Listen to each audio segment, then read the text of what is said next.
A very pleasant afternoon to our chief guest, all the faculty members and students. I am Wrinkle, Department Secretary of Commerce in Guru Shri Shanti Vijay Jain College for Women, pursuing final year Bachelor of Commerce Shift 1. Last but not least, the most successful conference is the one that achieves your goals and exceeds your expectation. Guru Shri Shanti Vijay Jain College for Women takes immense pleasure in organizing the 3 days international conference on the theme The Global Economic Outlook During COVID-19 Pandemic, A Changed World, hosted by the Department of Commerce and Accounting and Finance Shift 1 in association with IQAC. On behalf of our college, I consider it is my privilege in welcoming our chief guest, Dr. S. Sendil Kumar Sir, Associate Professor, Department of Financial and Management, Skyline University, Nigeria. A day without prayer is a day without blessing, and a life without prayer is a life without power. Let us commence this informative and beneficial section by seeking the Almighty blessings.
They are the dreamers and they are the planners. The planners makes the dreams comes true. We'd like to extend a special welcome to our chief guest who will be willing giving the essential knowledge for us. May I call upon Dr. Gayatri Ma'am, Head Department of Commerce, Shift 1, to render a gracious welcome and read the credential of our chief guest. Over to you, ma'am.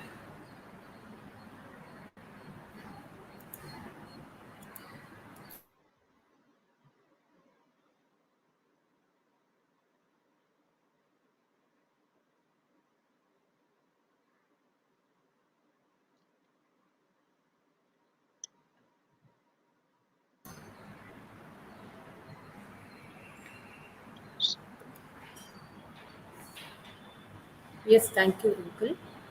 Good afternoon to one and all present here. Guru Shri Shanti Vijay Jain College for Women extends a warm welcome for all for this valediction of 3 days International Conference 2021.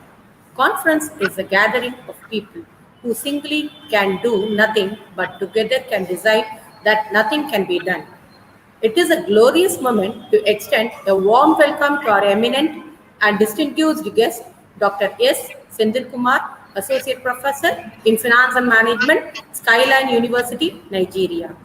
It's my pleasure to extend a hearty welcome and sincere thanks to our Honorable Secretary Sir, Dr. Gautam B. Bhai, and beloved Madam Principal, Dr. M.K. Malati, in giving me an opportunity to conduct this 3 days international conference. It's my pleasure to welcome all the renowned speakers and delegates who have joined to be a part of 3 days international conference and made it a successful one. Now it's time to welcome our distinguished guest of today for the valediction of 3 days international conference.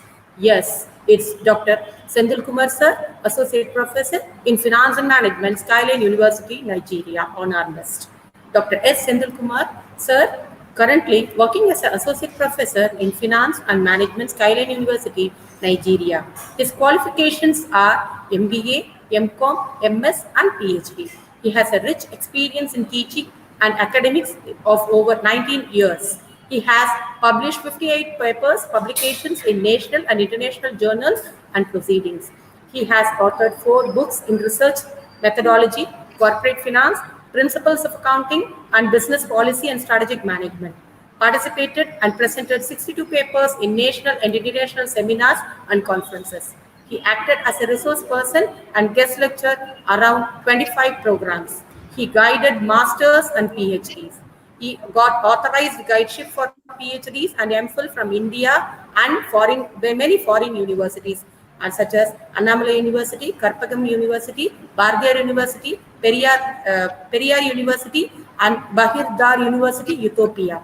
He has performed as a foreign examiner for evaluating PhD thesis around 18 theses, PhD thesis, around 18 theses from Indian universities such as Bardiyar University, Vishwesvaraya Technology University, University of Mumbai, MS University, and Bharatidasan University, and MGR University. He is a reviewer and is established editorial member in the journals and membership in prominent organizations.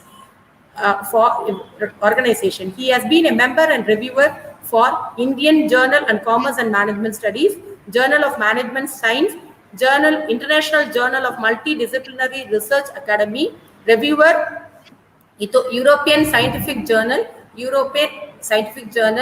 Chief Editor of Indo-Global Journal of Applied Management Science, Editorial Board Panel Member, Associated Asian Research Foundation, and Editorial Member of Bahir Dar International Journal of Business and Economics, and he is also an editorial member, Academic Research in Science, Engineering, Arts and Science Management, reviewer of International Journal of Indian Culture and Business Management, and he is also a managing editor of International Journal of Business Review and Entrepreneurship.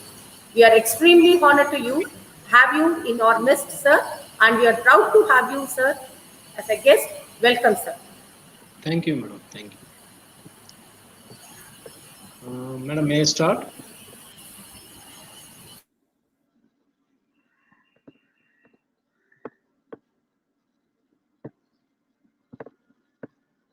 Hello?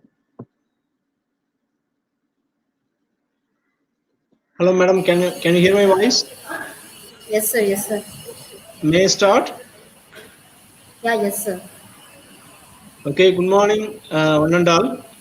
Sorry, now it's good afternoon.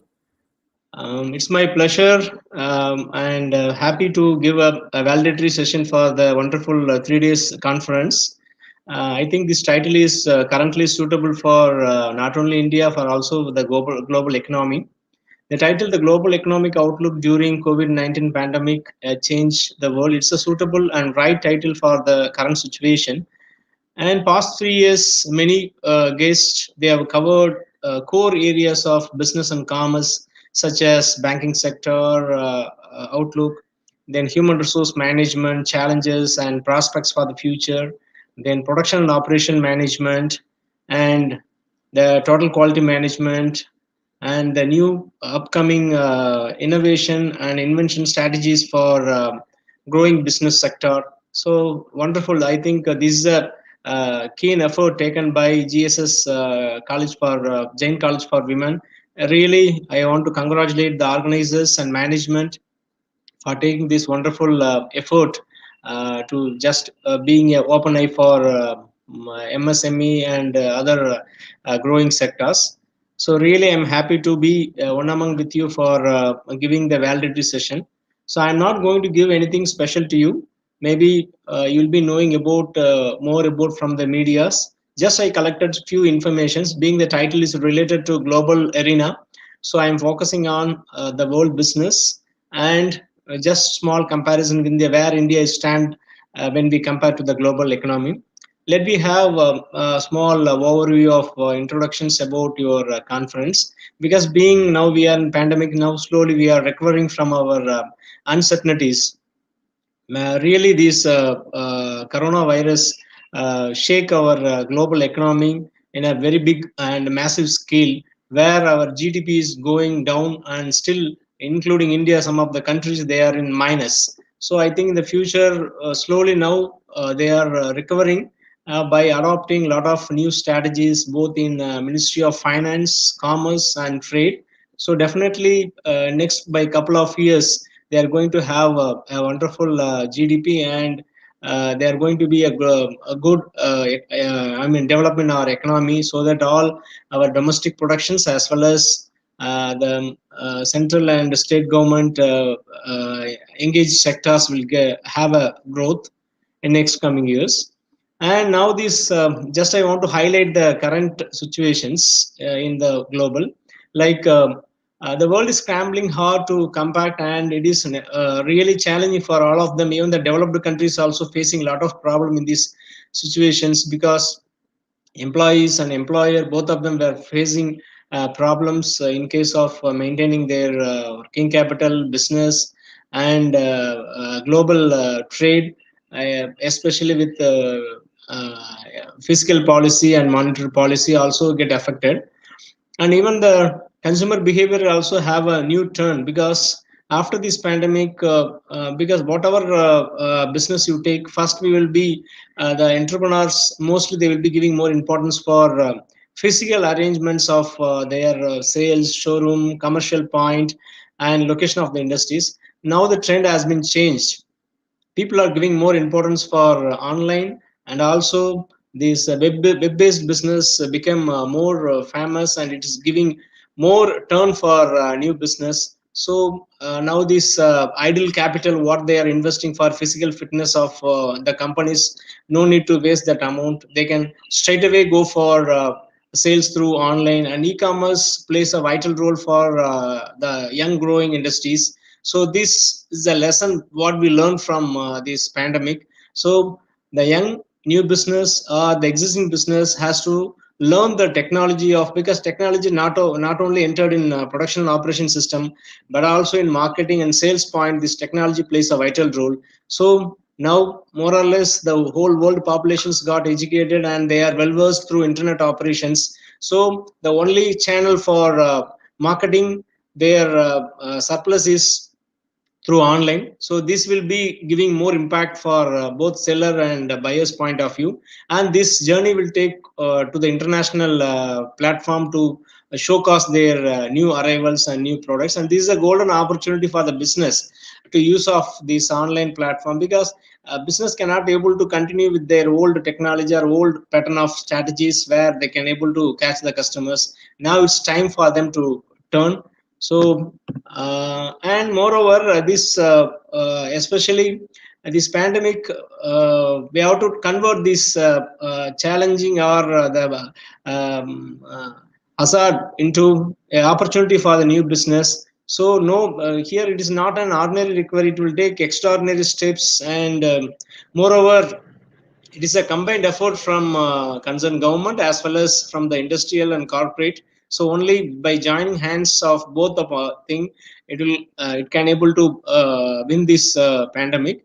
And it seems to be highly challenging for not only in India, but also even Europe, US, and also Asians, except maybe one or two parts in like China or Japan, and few developed countries like German, UK, and USA. Even they are also facing little problem, but somehow they are managing with the help of their surplus.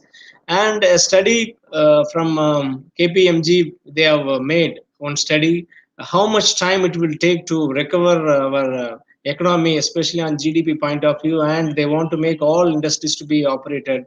Like for example, if you take some countries like Korea, South Korea, United States, so their per capita income also going down, but still they have a hope by next 1.5 years, that is 18 months, they can able to recover. And much of European countries, it will take another 3 years to get recover. And especially if you take in case of Mexico and African continent, it will take 3 to 5 years to recover. Asian continent also, like country like a huge populated country like India, it will take another couple of years to recover from this pandemic, because almost all MSME, micro industries, and medium scale industries, they are facing a lot of problems with the existing of 50 percentage of employees, and they want to do productions. So this now slowly they are recovering after vaccinating. I'm having one beautiful videos also how this vaccine is going to play a vital role in developing the industries, and how far it's going to change. Even they made a forecast for 2022 and 2023 that you can able to see visually, so that you can understand a positive approach for next coming years. And let me just I made a comparison from OECD, that is Organization for Economic Cooperation Development. So from there, they just made a forecasting and predictions throughout the world. Because being our conference is global based, so I have taken some of the countries whose GDP in 2022, my almost now 2021 is over. So next only 2022 is left. So what will be the future?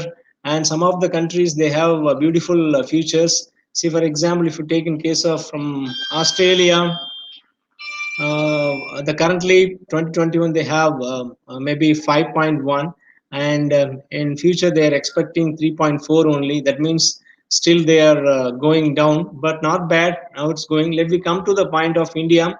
India, we are estimating, like, because in 2020 we are almost in minus, and 2022 we are expecting like 8.2. So once we attain 8.2, it's not a simple task to attain such a great GDP in 2022. So once they achieve 8.2 or 9, so definitely 30 percentage of new employment will be created. And not only that, new the occasional and technological courses are yet to come. And slowly Indian education policy also, they have changed some pattern according to the industrial growth, and many of multinationals are coming. And in the world, this World Trade Organization support India. They told that India is the fifth nation where good opportunities there for multinational companies to invest. So a lot of foreign direct investments also coming here, and more foreign companies also going to start in many parts of India. So definitely, I think India has a good future. And also, in case of foreign exchange, India may currently India have some few huge reserve in Reserve Bank of India, and in future also they are going to have some more reserve. So this will make to reduce our cost of living, so that we can control our fluctuations in the currency value also. So now people can able to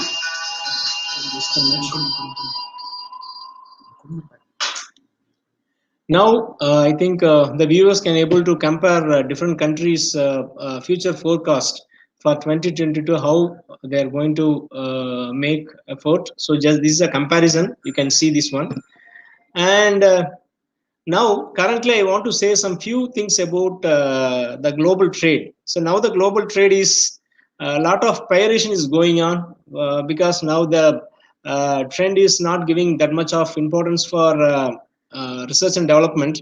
So whatever technologies available in the developed countries, just they are copying, or they are making some modulation here and there, and they are introducing, and that is called re-engineering program is going on, or in other words it will be called as Delphi technique, where 2.5 percentage of world trade is made on these aspects. Where, for example, you can take the Japanese technology and Germans and US R&D. So they're making a lot of effort to find out new products. And few countries, I don't want to mention the name, but you know the name. I mean, the viewers can able to identify what are the countries who are engaged in pirating their originality from other countries. Lot of fake pharmaceutical company, especially food and medical sectors and equipment, safety aspects. So this fake company has been started. So now, especially in case of 2019, around 12 percentage of the world productions, these fake and also this pirated version had come. So these companies are engaged in copying their original product, and they are exporting to some of the poor countries, because poor countries doesn't have any options. Whatever is available at a cheaper rate, they are ready to purchase. And during this COVID-19, it is estimated that 25 percentage of trade increased, and some of the uncertainties called stolen medicines, and like black marketing is going on, and sometimes smuggling is going on. So this is one operation is going on other end in 2020, and then almost they have seized 33 million trafficked material devices from third world country, and including diagnosis kit and COVID test. So all sort of things are going on. So this is not a good for because all the countries are suffering from these things, but indirectly because these newses are not coming outside, but I'm taking a lot of data from outside, and even OECD economy also they are disappointed and disproportionately impact the trade, and they told that somehow they want to close these fake goods because it is the not an ethical for intellectual property, and most of the rights are reserved from many developed countries like France, Germany, Switzerland, Italy. So these countries they have reserved the rights, but still the other countries are copying. So this is not at all good for the developed trade. And these counterfeit and pirated goods really a complex trade routes. It's very difficult to find out. So how this, for example, if you take in case of web marketing, there also a lot of controversies going on and very difficult to find out the location, transit location, and with the help of this IT technology, they are somehow mismatching the requirement of the consumers. So this next one, this uh, developing or putting a right strategy and structuring of this web marketing is another steps taken by these third world countries going to take. And almost all the associations, even G20 countries also, they are accepted this one, and they are going to take alternative steps to put a structured framework for this online marketing. And just I want to compare the employment strategies and also how far the continents are affected. So I didn't take, on country wise, just I taken from continent wise. For example, Africa, America, Arab states, that is Middle East, and Asia and Europe. And here we divided into three categories, that is unemployment, inactivity, and reduced hours. So in this Europe, almost 6 percentage of the people they have lost the employment, and almost all these micro sectors and also the companies which are highly contributing more inputs for parent company, they have closed because of this corona, and they lost 6 percentage of the employment in Europe. And same way in Asia 0.7, and Arab states 1.7. Because why it is high in Europe means all business are structured business, but in Asia we have unstructured business also there. So they are sometimes indirectly or directly still they are participating in the business. And especially in the structured business, they are supposed to follow the protocol given by different types of government. So because of that, they lost more employment. Even America also they lost 2.7 percentage, in Africa 0.2. And in case of inactive, that means the company is almost closed, highly in Asia, that is 3.1 percentage. And it is highly affected in like a lower middle income group people and upper middle income people. Almost they lost their future because they didn't have sufficient future plan for their savings, so that's why they could not able to survive. And this data was released by ILO, that is World International Labor Organization 2021.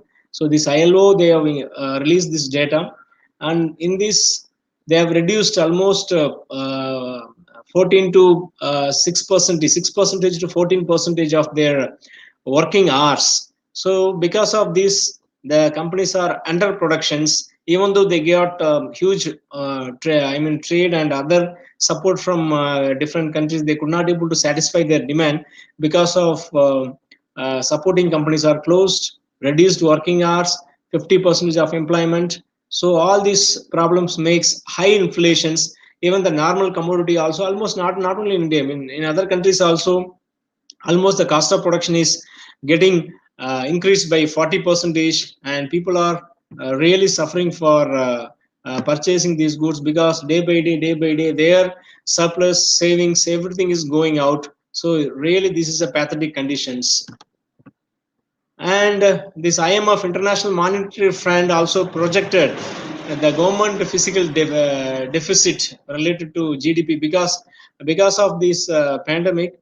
They have estimated how much deficit this government is going to face in 2022 and 2021, because almost 2020 is over and 2021 is also almost going to maybe next 3-4 months is going to over.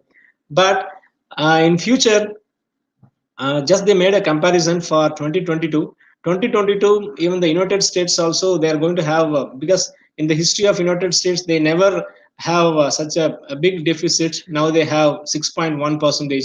Asian countries, including India, China, Pakistan, like Taiwan, Japan, so all these Asian countries, they are having a deficit of 8.2 percentage. Latin America 4.5, Middle East 4.6, and just by putting a aggregate total, the world economy itself, it is little bit shaking. As per the data given by International Monetary Fund, it is 5.4 percentage deficit. So that means you can understand the challenges what we are going to face for 2022. So be ready to face 2022 challenges. It is a really challenging, and also a lot of complex and uncertainties are there in the day-to-day life as well as our economy. So it is a time for us to support the new industries, give more importance for research and development, try to have innovative industries, and try to boost new innovative programs. That's why our government of India also, they are releasing a lot of new schemes for upcoming entrepreneurs. Instead of searching job, try to start some industries, like either supporting industries or main industries. Even cottage industries also okay, so try to do that one. So definitely there is a good future for the young entrepreneurs. Just I made a analysis, because so far I compared a different continent, particularly like Asia, Africa, Middle East, and Europe. And just come to India, just I want to focus what will be there for next 5 years from 2020 to 2024. So in that, particularly almost we had a GDP in 2008 12 and all, we have touched almost 8.59. Then if you take a next couple of years from 2022 to 2024, we may have a chance to touch 6 percentage. But the World Trade Organization and also this OECD, they given a focus that India may touch 8 percentage. But that is the focus based on the support given by different foreign countries where they are planning to start more business in India. So based on that survey, they given it may touch 8 percentage. But I made a comparison with existing level. For example, if the current level continues without any changes, it may touch 6 percentage. It may go 8 also if the contribution from foreign countries towards Indian economy done, then we can expect it may go for 8 percentage. But right now, when this existing level is maintained for next couple of years, it may be touching between 6 to 7 percentage of GDP. And just I want to focus. So, what is the other alternative way, or what are the possibilities to recover from this COVID-19? What are the strategies, or what are the powerful tools and techniques to overcome these hurdles? So now we are in the midst of recovery stage. In some countries, these COVID-19 infections, sometimes it's fall, sometimes it is all of a sudden. I think couple of months before, India also all of the sudden it is increased, and we have different variants in coronavirus. So now it's in US also, it's in pathetic conditions. So now slowly, just by putting vaccine and other safety and security measures, they are improving. They are not only the people well-being and health. So once the people well-being health is very good, then automatically it may contribute the support for the economy, and it will be giving a big chances for them to get expansion. So but implementing all together, it's really a challenging task, because in the world, if you take, we have a developed sector is there, underdeveloped sector is there, and government is also supporting their effort because we have to appreciate our Indian government, because they are taking really a big effort to secure the people health and well-being. Because once the people health and well-being is there, then only they can able to contribute for Indian economy, just by boosting the manufacturing and service sector to go for the next stage. And now they are giving more importance for new creation of business. So lightly it will be motivating many service sectors as well as manufacturing sectors to go for the next stage. And just I want to show some small video. So this will be how far this vaccine will improve our economy. This is a 2 minutes and 3 minutes video only, just because I don't want to disturb, being it's afternoon time. Just I want to finish my presentation in time. Let I show one small video. It may take only 2 to 3 minutes. Please watch.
So I think this video reflects.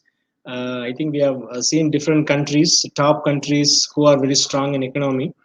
So I think for India, they given a IMF, they given a prediction of it will touch 6.8. So as already told that this OECD they given the forecast of 8. Then I just made a just by collecting different information from various journals and medias. I forecasted around it will touch around 6, and here IMF they given 6.8. So mostly by an average, India may touch in 2022 around 7. So that will be the main achievement made by this India during this pandemic, and definitely in 2022. Then by analyzing different challenges faced in different countries, because the strategies and also the economic tools which are used by different countries is not uniform. It may differ from country to country, and trade, business to business, even trade from one trade to another trade, the strategies may increase, may differ. But anyway, government and Ministry of Finance, in consultation with Commerce, Industry and Trade, Ministry of Externals, so they had a plan, because each and every country they are making a lot of plan to recover their economy, because already they lost huge reserves in their hand. Because of that, inflation increases, they lost the currency's values also. So in that, I just suggested some of the strategies to recover from this emerged COVID-19 pandemic. Number one is first to increase the investment. So increasing the investment means, so from the government side they have to give some subsidy. Banks has to relax the percentage of interest which are given for business, because seed capital is a lifeblood for establishment of new business. So banks has to liberalize their policies towards watering the new investment. And injecting capital to the banking system is also make, because banks also facing a lot of problem in getting investments and deposits. So common public as well as the associations and lot of operating and non-operating business, even profit and non-profit organization, they can come forward to boost the deposits for the banks, so that banks can liberally can give their finance for re-establishment of business for both existing and new business. And they can government can encourage private public partnership structures, so that the business can get widen. And if they want to extend their business, this technology and capital plays a vital role. So government has to fix the provisions, and regulations has to be changed, so that both participations will be there for the development of the nation. And government has to take a lot of steps to attract the foreign direct investments, so that we can avoid the streaming of outgoing of FDI. Because recently, I think 6 months before, China made a devaluation of their currencies.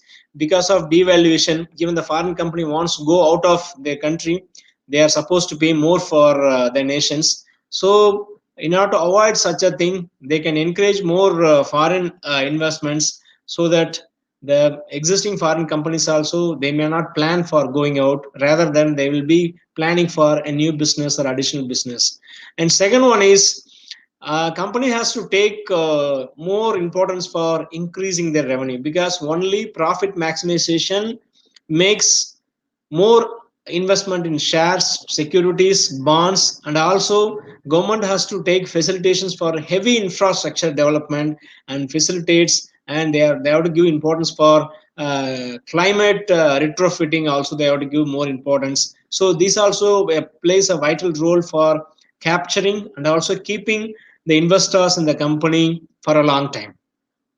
And as much as possible, we have to promote the domestic company, because a domestic company will be one among with us.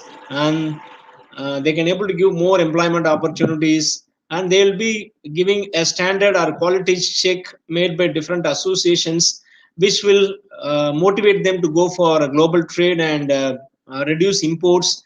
And they can increase their export. And now, to secure the indigenous companies, government has to increase the tariff for imports, so that the value may not be different, because common people doesn't know how to differentiate the foreign goods or the domestic goods. So if you fix little bit less rate or relaxation rates for domestic goods, we can procure our industries. And we have to encourage the international marketing, and if possible, we can go for renegotiated or new trade agreements for other developed countries, so that we can concentrate, because now the competition is open. So it's very difficult to compete with developed countries. So what are the countries so far we are not covering, we can able to cover. But better to go for new agreement, because old agreement may not that much affect, because after pandemic everything is changed. So even international new trade agreement also need change. And we have to reduce the cost of production. That can be possible only with the help of mass production, new technology, online marketing. So by these introduction of these three things will reduce the cost. So by the way, the government also support, they should give some concession also, that they should reduce the tax. Maybe in India we have VAT, a GST. In other countries it's called VAT. So that should be reduced somehow, so that the business will be getting more development, and common people also may not be getting more affected. And next strategy is, just we have to encourage new innovation, because innovation is coming not only from the industries, but also from academic, and even new research and development between the institutions, partnership with the industries. And now new young entrepreneurs from engineers, business side, logistics, quality management side, science, technology. So a lot of new things are coming, even from banking sector, insurance sector also, new innovative schemes, new innovative things are coming, that we have to encourage and submit the proposals to the government, find out the pros and cons, and release that immediately, because we need such a plan urgently. So we should not postpone these things. Better to go for new thing.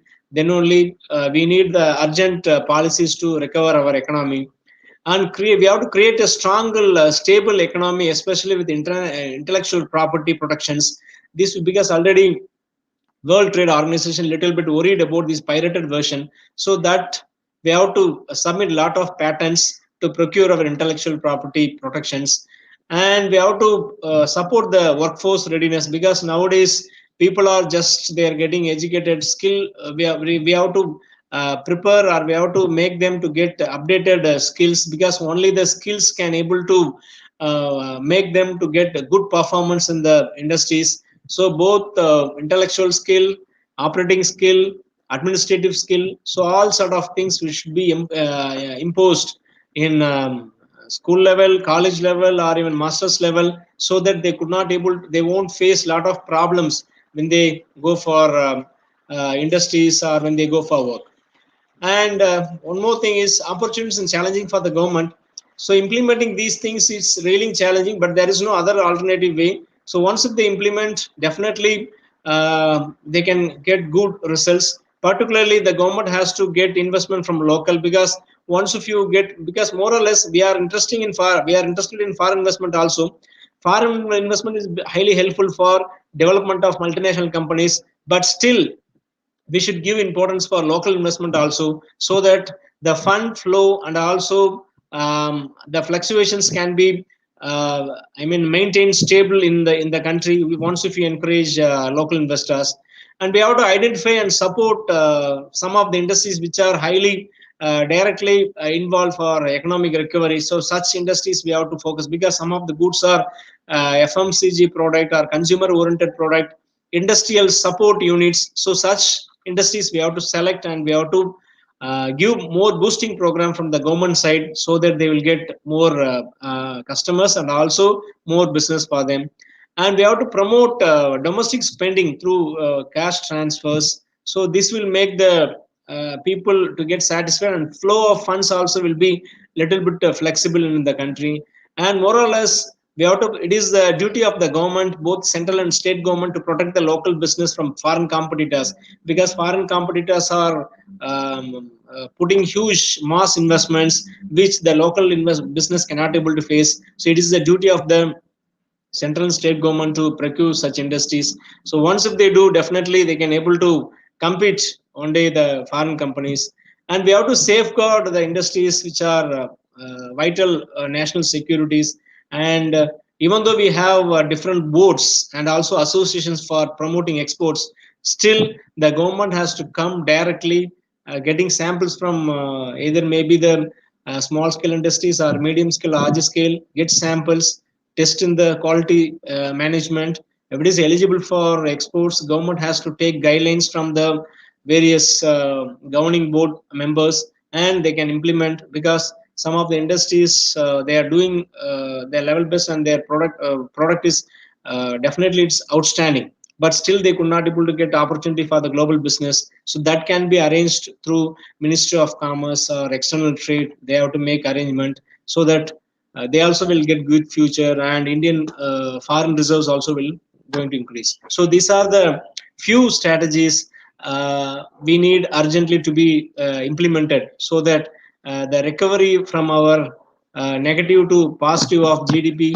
we can find out. And also one side, employment opportunities will grow, another side industrial recovery plan will go. And still we want to develop a lot of micro sectors, because micro sectors and medium scale sectors are the only sectors where they can able to directly support for Indian economy as well as the people well-being, and it may increase the standard of living of our country. So I think I can conclude my session. So thank you for the wonderful opportunity given by GSS Jain Women's College, and appreciate the organizers for conducting such a wonderful program. And already you have focused different key core areas which are related in our day-to-day activities, like banking sectors, insurance sectors, then production operation sectors, service sectors. I think many guests past 3 days they have covered different types of key areas which are relevant for our Indian economic development. So thank you for the opportunity. Have a nice day. And if anybody want to Thank you. interact with me, you can interact. Thank you, sir. We are really grateful for your highly inspiring and very informative speech, sir. Thank you so much, sir, for giving wonderful explanation, sir. Thankfulness is a best courtesy. May I call upon Dr. Lakshmi Ma'am, Head Department of Accounting and Finance, and IQAC Coordinator, propose the vote of thanks. Over to you, ma'am.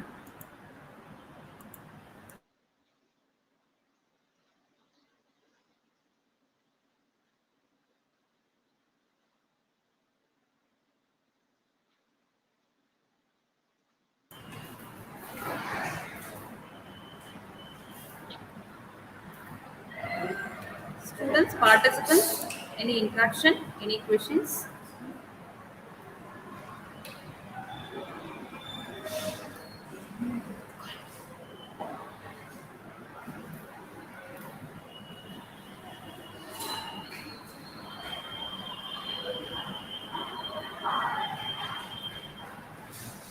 Students side?